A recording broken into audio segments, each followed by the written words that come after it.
वो सनी देओल सरदार ही नहीं है, वो डुप्लीकेट सरदार है। असली सरदार छाती तान के खड़ा है, 56 इंच का सीना इसको बोलते हैं। में घोल दिए नफरत अहले सियासत ने, मगर पानी कुएं से आज भी मीठा निकलता है। जिसे भी जुर्म गद्दारी में तुम सब कत्ल करते हो, जिसे भी जुर्म गद्दारी में तुम सब कत्ल करते हो, उसी की जेब से कि मुल्क का झंडा निकलता है।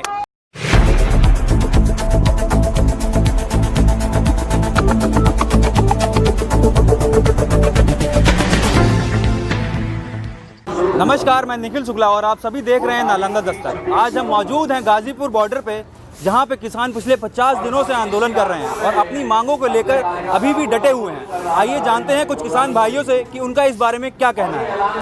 आपका नाम? संजीव तोमर है। संजीव तोमर जी, आप ये बताइए, आप इतने दिनों से 50 दिनों से आंदोलन कर रहे हैं और अभी तक सरकार की तरफ से आपको कोई नतीजा नहीं मिला है, तो आगे आपकी इसकी क्या राय है? राय क्या है, जो हमारी जो बड़े नेता हैं राकेश टिकैत जी, जो उनका निर्णय मिलेगा हम उसको मानेंगे।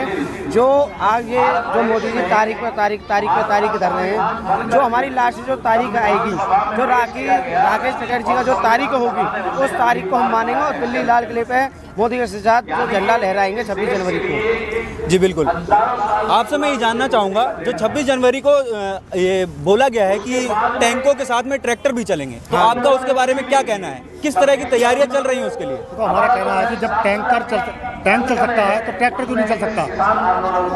भाई ट्रैक्टर भी तो एक देश का ही मेन चीज़ है। जो जमीन खोदता है, जोतता है, क्या ही रोड पर नहीं चल सकता क्या? देखते हैं 26 तारीख में, और ये बहुत बड़ा आंदोलन हुआ है और बढ़ता रहेगा और बढ़ेगा। जो सुप्रीम कोर्ट ने इस पे अभी स्टे लगाई हुई है, उसके बारे में आप क्या कहना चाहेंगे? देखो, वो भी उन्हीं के आदमी हैं, मिले हुए हैं, वो भी मिले उनके आदमी हैं। और जो भी, ये तो गवर्नमेंट ने दूसरी तरफ डाल दिया, अपनी तरफ से अपना पल्ला झाड़ के सुप्रीम कोर्ट में डाल दिया है, और वो भी उन्हीं के आदमी हैं, उन्हीं की बात रखेंगे। तो ये तो एक किसान को भटकाने वाली बात है और किसान को उलझाने वाली बात है। और मेन तो यही है कि कानून तीनों वापसी होंगे और ये किसान इससे जीत के जाएंगे। अब एक बात है, जो किसान का जो आदमी है, यहाँ से कोई गया नहीं है, न कोई कार्यकर्ता गया यहाँ से। जो उनके लोग हैं, जो बीजेपी के जो लोग हैं, वो अपने आप ही कमेटी बना रहे हैं, अपने आप ही कोर्ट में डाल रहे हैं। तो यहाँ से कोई किसान गया ही ना, तो कोर्ट में कहाँ से आ गया फैसला? मैं एक बात ये भी जानना चाहूँगा, कल मैं एक जगह देख रहा था, तो एमपी से मथुरा की एमपी बीजेपी की सांसद हेमा मालिनी जी जो हैं, उन्होंने ये कहा है कि किसानों को उनके बिलों के बारे में ही नहीं पता है, उनको नहीं पता है कि वो आंदोलन ही क्यों कर रहे हैं। 50-60 दिन हो गए किसानों को यहाँ। हेमा मालिनी जी को आज याद आई है इस चीज़ की, 50-60 दिन में आज याद आई है कि उनकी तबीयत ठीक नहीं थी, क्या नहीं था। ये भूखे प्यासे ठंड में पड़े हैं, मेहनत कर रहे हैं, सेवा कर रहे हैं सबकी। आप एक कोने से लास्ट तक कोने पे चले जाओ, यहाँ प्यार ही मिलेगा, यहाँ कोई गलत नहीं है। जो कह रहे हैं कि यहाँ खालिस्तानी पाकिस्तानी है, ऐसा कुछ नहीं है। आप भी घूम कर रहे होंगे, हेमा कुछ नहीं है, सब प्यार है और सब कुछ यहाँ खाने की सुव्यवस्था है। चाहे 2 महीने लग जाओ, चाहे 6 महीने, चाहे 10 साल, ये आंदोलन चलेगा जब तक कानून वापस नहीं होंगे। हेमा मालिनी के बारे में पूछ रहे हो ना आप? जी। मैं मथुरा से रहने वाला ही हूँ। हेमा मालिनी जब सांसद लड़ी थी, जब प्रचार कर रही थी, गाँव मथुरा जिले में पड़ता है पारसौली गाँव, तब वो फसल काटने गई थी, तो किसान के यहाँ क्या रोटी नहीं खा गई थी? वो जब रोटी खाने क्यों गई थी? वो जब किसान के हाथ की रोटी नहीं खा रही, वो आज वो यूँ करिए कि किसान को पता नहीं है कि धरना क्यों कर रहे। भाई किसान को पता है धरना क्यों कर रहे, तो ये सांसद क्यों जवाब दे रही है ये? वो आके हेमा मालिनी को ये पता है, हेलीकॉप्टर से आके और बढ़िया सूट बूट पहन के वो 4 पेड़ पौधे गेहूं के काट के दिखा रही है, हम किसान के बेटे हैं। उनको ये पूछे, वो हम किसानों कहते हैं इनको बिलों का नहीं पता है। हम कहते ठीक है, हम लोगों को नहीं पता है, मान लिया। तो उनको ये सामने बुला के, वो मैं चैलेंज करता हूँ, मेरा नाम नानक सिंह है, मैं सरदार हूँ, यूपी है, जिला सीतापुर से। मैं कहता हूँ मुझको आके वो ये जानकारी दे कि टाइम खेत में पानी लगाया जाता है, कितना बीज पड़ता है, कितनी खाद पड़ती है, कौन सी स्प्रे की जाती है, कौन सी पेस्टिसाइड डालनी है, कितने तत्व पड़ते हैं जमीन में, वो हमको लिख के पूरा डिटेल में दे दे। मैं लिख के दे दूंगा। मोदी जी ने तो ग्रेजुएट नहीं करी है, फिर भी वो कहते हैं ये लोग किसान हैं, इनके पास फॉर्चूनर कहाँ से आ गई, इनके पास ये खालिस्तानी है, पाकिस्तानी है। क्या हम लोग यहाँ बाबे नानक का लंगर लगा रखा है? यहाँ हमारे सभी धर्म, देखो किसी धर्म की लड़ाई नहीं है, किसानी की लड़ाई है, किसानी संघर्ष चल रहा है। यहाँ पे लोग एक जातिवाद बना के बांटना चाहते हैं हम लोगों को, लेकिन हम लोग नहीं बटेंगे। हमारे पास भाई साहब राशन लगा हुआ है, यहाँ रोज गाड़ियाँ आती हैं, हम लोग हाथ जोड़ते हैं, वो कहते हैं 5-5 किलो चीनी ले लो, तो यहाँ बाबा जी कहते हैं चलो हिसाब अपना डाल लो, चाय पानी पी के चले जाते हैं। यहाँ किसी चीज़ की कोई कमी नहीं। रही ट्रैक्टरों की बात, तो अगर वहाँ से बैरिकेड तोड़ के हम लोग यहाँ गाजीपुर बॉर्डर, सिंघू बॉर्डर पे हमारे पंजाब के सब लोग आ सकते हैं। हम लोग यहाँ दिल्ली से कौन सी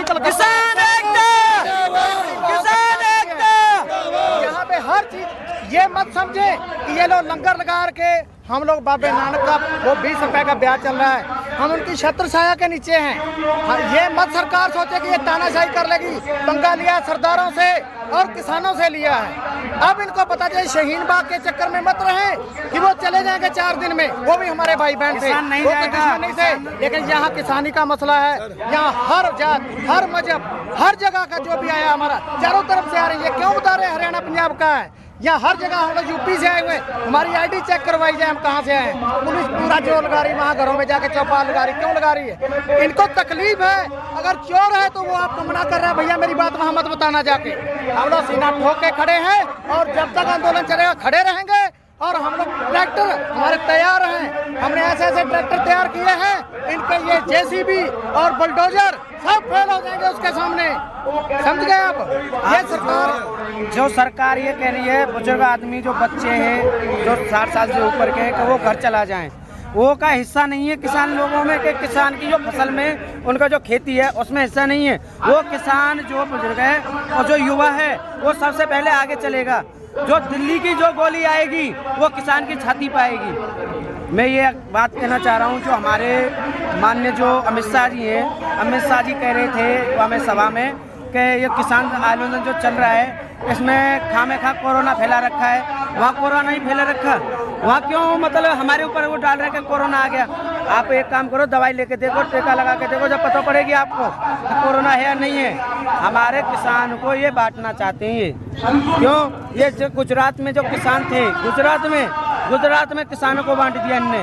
जो गुजरात में जो नरेंद्र मोदी जी थे उन्होंने किसान के अलावा क्या किया? इन्होंने चाय बेची थी ट्रेनों में, और ट्रेनों में चाय बेचते बेचते आज ये वहाँ पहुँचा दे किसान ने। अगर ये चाहे तो किसान इनको मोदी जी को झोला लेके आया था ये, तो झोला लेके वापस चला जाएगा ये। अगर किसान चाहे तो किसान की मट्टी खराब है मोदी ने ही कर रखी है। ये हर चीज जो है हर चीज के ऊपर ही है। रात के अंधेरे में बिल पास कर दिए जाते हैं, नोटबंदी की जाती है, हर तरह के ये जगह मतलब ये आम पब्लिक को परेशान करना और ये देश को कंगाल करना चाहते हैं। बिल्कुल हम लोगों ने सोचा था कि ये प्रधानमंत्री जी बहुत अच्छे हैं नरेंद्र मोदी जी, ये हम लोगों को हम देश को एक ऊंचाइयों की तरफ ले जाएंगे। कहते थे भाइयों बहनों मुझे 50 दिन चाहिए, 50 दिन के बजाय कितने दिए दिन? सब कुछ दिया गया, लेकिन इन्होंने इसका मूल्य क्या वापस किया? ये तो एक तानाशाही कर रहे हैं। यहाँ पे कितने किसानों की मौत हो गई है। कभी कोई नेता यहाँ देखने आया है क्या? मोदी जी एक स्पीच नहीं दे सकते थे? हम उनके एक राजा है, राजा का फर्ज बनता है, उनकी प्रजा दुखी है, आज रोडों पे ठंड में धक्के खा रहे हैं। वो यहाँ पे आके कम से कम एक स्पीच देते कि मेरे किसान भाइयों इसके बारे में कुछ सोचा जाएगा, तो कम से कम किसान को भी तसल्ली होती। अब ये लोग जो मर्जी कर रहे हैं। स्वतंत्रता दिवस पर हमारा हक है, हम लोग तिरंगा झंडा लगा के जाएंगे। जो तिरंगे झंडे पे वार करेगा वो सबसे बड़ा खालिस्तानी पाकिस्तानी देशद्रोही होगा। जैसे कि आप लोग देख रहे हैं किसान बिल्कुल तैयार है अपने आंदोलन के लिए। आइए जानते हैं और लोगों से भी। आपका नाम क्या है? मेरा नाम बलराज सिंह है। जी, आप क्या कहना चाहते हैं? सर मैं ये कहना चाहता हूँ कि मोदी जी को पूरी तरह उनके हाथ में बात नहीं रह गई है, जो उसके ऊपर दबाव है किसी लोगों का। मोदी जी से कहना चाहता हूँ डरो मत, मोदी जी आगे बढ़ो। आप खुल के बोलिए, किसका दबाव है? अब क्या बोले, क्या बोलेंगे? ठीक है, मोदी जी बेचारे क्या करें, दबाव है उनके ऊपर किसी लोगों का है कि आप नाम तो बताइए, नाम बताइए। आप साथ खड़े रहो, आप आपकी जीत होगी, हमारी जीत होगी। हम काले कानून वापस यहाँ से वापस होंगे 100%। आप देख लेना, आप आज नहीं तो कल ये हमेशा वापस होंगे, तो जरूर होंगे। आप कह रहे थे कि आप खुल के बताएंगे कि किसका दबाव है, बताइए। मैं बात इस बात से शुरू करूंगा कि जो 70 शहीद हुए हमारे यहाँ, मैं उसको शहीद से पहले भगत सिंह कहूँगा। जो 70 हमारे भगत सिंह ने अपनी कुर्बानी दी इस प्रोटेस्ट में, किसान आंदोलन में, उसके लिए मैं इस लाइन से शुरू करूंगा कि शहर भी तुम्हारा है, सरकार भी तुम्हारा है। शहर भी तुम्हारा है, सरकार भी तुम्हारा है, और तुम झूठ को सच लिख दो, अखबार भी तुम्हारा है।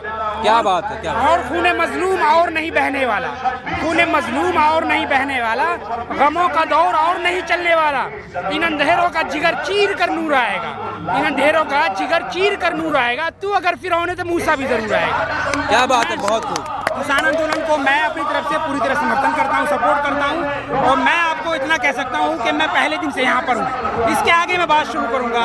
जो सुप्रीम कोर्ट की तरफ से जजमेंट आया कल, यानी येस्टरडे को जो जजमेंट आया, उन्होंने एक बात तो अच्छी कही, हम उनका स्वागत करते हैं कि ये किसान है और ये किसान आंदोलन से सरकार पूरी तरह बात करने में असफल है।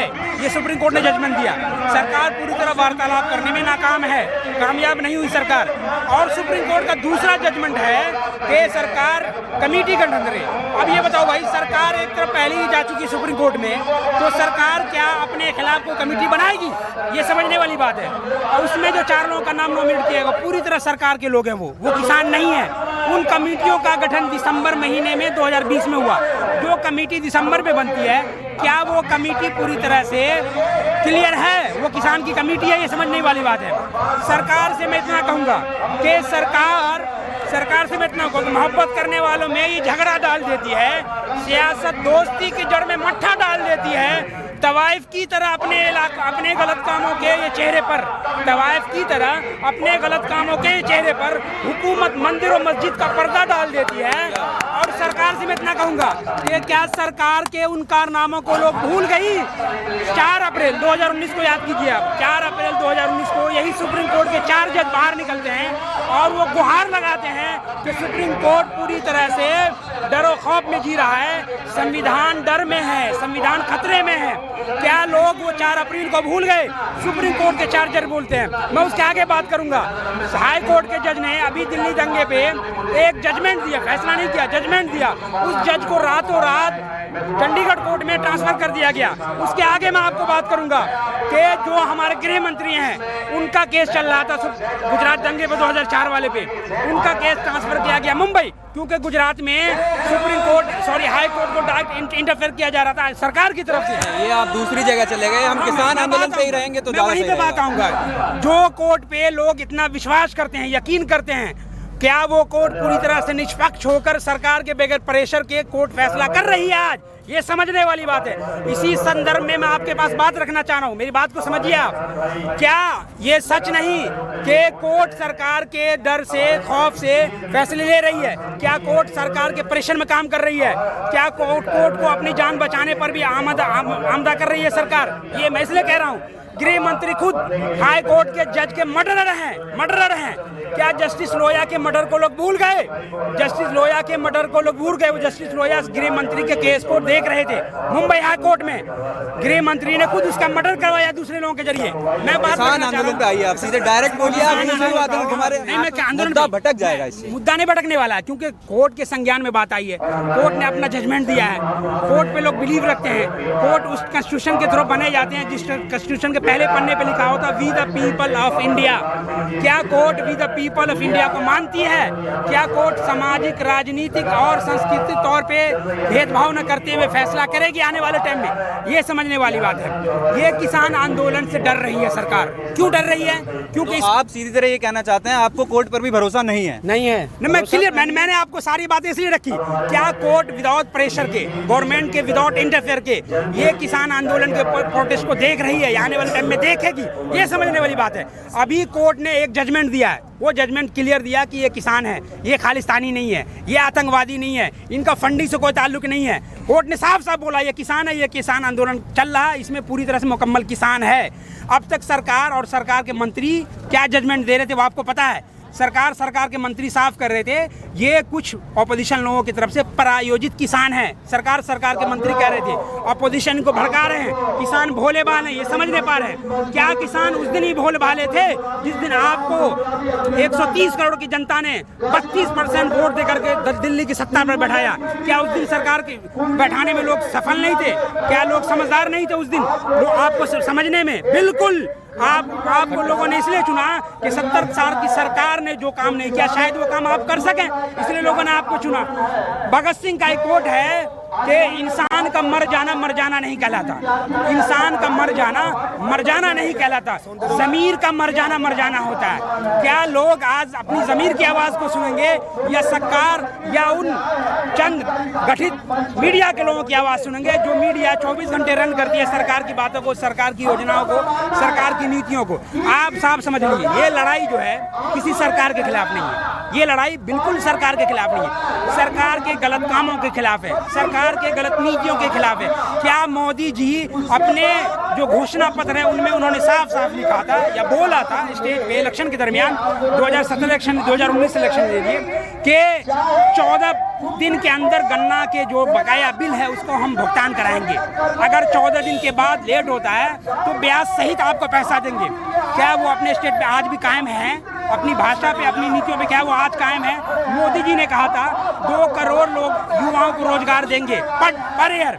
क्या मोदी जी 2 करोड़ युवाओं को रोजगार देने में सफल हैं? आपको बता दूं 27 करोड़ लोग बेरोजगार हो चुके हैं। फिजा में घोल देती है नफरतें अहले सियासत ने, फिजा में घोल दी है नफरतें अहले सियासत ने, मगर पानी कुएं से आज भी मीठा निकलता है। जिसे भी जुर्म गद्दारी में तुम सब कत्ल करते हो, जिसे भी जुर्म गद्दारी में तुम सब कत्ल करते हो, उसी की जेब से कि मुल्क का झंडा निकलता है। क्या बात है। मैं इस बात अभी शुरू करता हूँ आपको, अभी आइए ना आप। मैंने इसलिए शुरू किया इस शेर से कि जिन लोगों का आज तक ये देशद्रोह के केस में 2200 लोगों को तिहाड़ जेल में बंद किया है, उन लोगों में आज तक PFI NPA के थ्रू मुकदमा लगाया गया। NIA आज तक कोई फाइल चार्जशीट नहीं बना पाई, कोई फाइल चार्जशीट नहीं किया। ये समझने वाली बात है। सरकार उसी एजेंडे को थ्रू इस प्रोटेस्ट पे भी मुख्तलिफ तरीके से आप देखेंगे, मुख्तलिफ तरीके से धाराएं लगाने की कोशिश की, मुख्तलिफ तरीके से इल्ज़ाम लगाया कि ये लोग आतंकवादी हैं, ये लोग खालिस्तानी है, इन पे फंडिंग हो रही है। मैं सरकार से पूछना चाहता हूँ, मैं सरकार के लोगों से पूछना चाहता हूँ, क्या सरकार कोरोना काल में पूरी तरह से असफल थी काम करने में?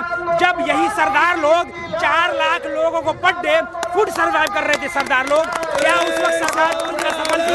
मैं पूछना चाहूँगा सरकार से, जब सरकार ने PM केयर फंड बनाया, अपना डोनेशन बॉक्स खोला, उसमें एक हिंदुस्तानी देशभक्तों ने 400 करोड़ पैसा जमा किया, उस वक्त सरकार के लोगों से जब हिसाब मांगा गया तो सरकार के लोगों ने उसे भी आतंकवादी कहा।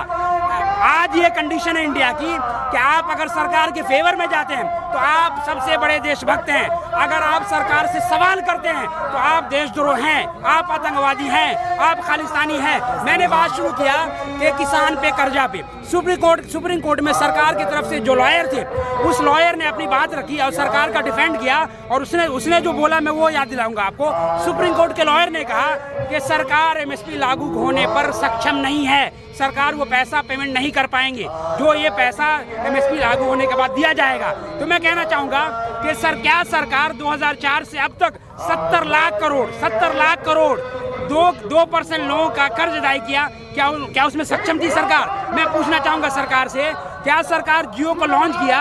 जियो को लॉन्च होने पर 1 महीने में खर्चा हुआ जियो का 13,000 करोड़, और आने वाले 2 महीने में जियो ने 33,000 करोड़ कमाया। उससे लॉस किसका हुआ वो समझने वाली बात है। MTNL BSNL पूरा सरकार का एक अंग है, सरकारी कंपनियां हैं, नेटवर्क काम करती है। मैं आपसे कहना चाहूँगा थोड़ा संक्षेप में बताइए तो ज़्यादा सही रहेगा, समय का थोड़ा अभाव है। संक्षेप में बताओ इनको, ये जो 25-24 जनवरी 26 वाला है नहीं, वो बात आई, वो ठोके कहो, ये दिल्ली के पार्कों में जब तक वो बनेगा ना रुल्ले वाले खेत, तब ये कानून वापस करेंगे, ऐसे नहीं करेंगे, ये छाती ठोकने पर ही करेंगे। वो 2.5 किलो के हाथ वाला कहाँ चला गया जो हेमा मालिनी सवाल करती है कि इनको समझ नहीं आती बिलों के बारे में? वो कातिया का 2.5 किलो का हाथ नहीं, सरदार का हाथ है। वो सनी देओल सरदार ही नहीं है, वो डुप्लीकेट सरदार है। असली सरदार छाती तान के खड़ा है, 56 इंच का सीना इसको बोलते हैं, ना कि किसी उसका देशद्रोही का। और मैं सीधी बात कहता हूं सरकार से, हम लोग भीख मांगने नहीं आए हैं, हम अपना हक मांगने आए हैं, अपना हक लेके जाएंगे। जैसा कि आप सभी लोगों ने देखा कि किसान बड़े आक्रोश में है। हमने कई किसान भाइयों से बात की और वो तब तक मानने को तैयार नहीं है जब तक उनकी मांगे नहीं मांगी जाएंगी। ऐसी ही बड़ी खबरों के लिए देखते रहिए नालंदा दस्तक। मैं निखिल शुक्ला, वीडियो जर्नलिस्ट अमित चौरसिया के साथ।